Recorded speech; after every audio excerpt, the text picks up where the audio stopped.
À chaque fois qu'on dit que tu es belle, ça veut dire que moi je suis moche. Comment tu oses vouloir devenir la plus belle du village? Un homme riche et beau vint demander la main de Fola en mariage. La cour se remplit de cadeaux. Les discussions étaient animées lorsque Louise revint du marché. À l'instant où Fola l'aperçut, elle cria avec colère. « Toi, la fille laide, pourquoi cherches-tu à gâcher mon jour spécial ?» Tout le monde éclata de rire. Louise, les larmes aux yeux, courut se réfugier dans sa chambre. Tandis qu'elle pleurait amèrement, son regard tomba sur l'endroit où la crème était cachée. Cette nuit-là, Louise pleura jusqu'à ce que ses yeux soient enflés et que sa poitrine lui fasse mal. Les paroles de Fola résonnaient dans sa tête comme une malédiction. Fille laide, honte, humiliation.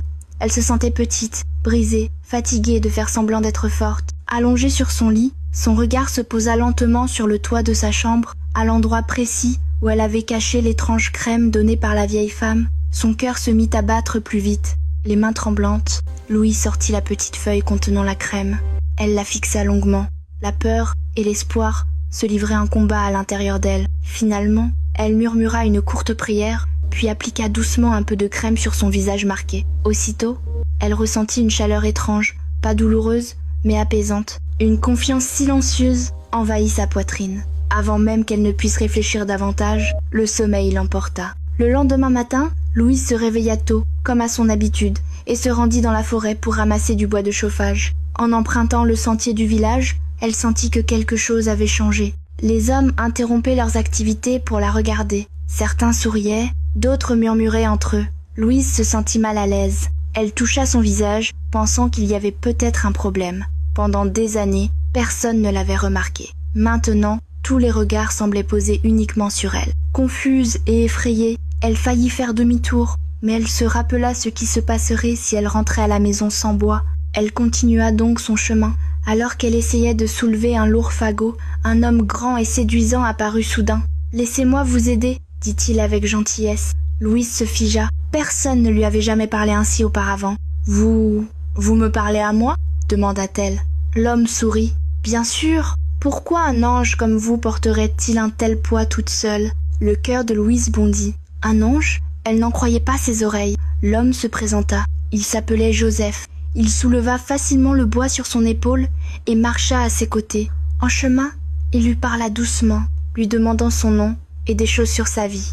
Louise répondit timidement, se demandant toujours si tout cela était réel. Lorsqu'ils arrivèrent dans la cour de la maison, Fola était assise dehors. Elle observa, choquée, Joseph déposer le bois, remercier Louise, puis déposer un doux bisou sur son front avant de partir. Quelque chose se brisa à l'intérieur de Fola. La jalousie s'enflamma profondément dans son cœur.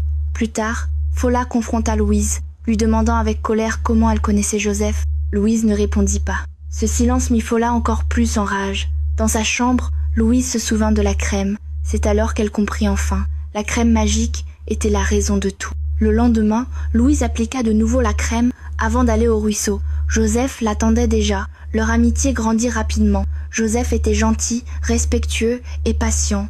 Mais Louise avait peur. Elle se demandait s'il aimait vraiment la personne qu'elle était ou seulement la beauté que la crème lui offrait. Pendant ce temps, la jalousie de Fola se transforma en haine. Elle ne comprenait pas comment un homme pouvait choisir Louise plutôt qu'elle. Un matin, Fola se cacha près de la fenêtre de Louise et la vit appliquer la crème.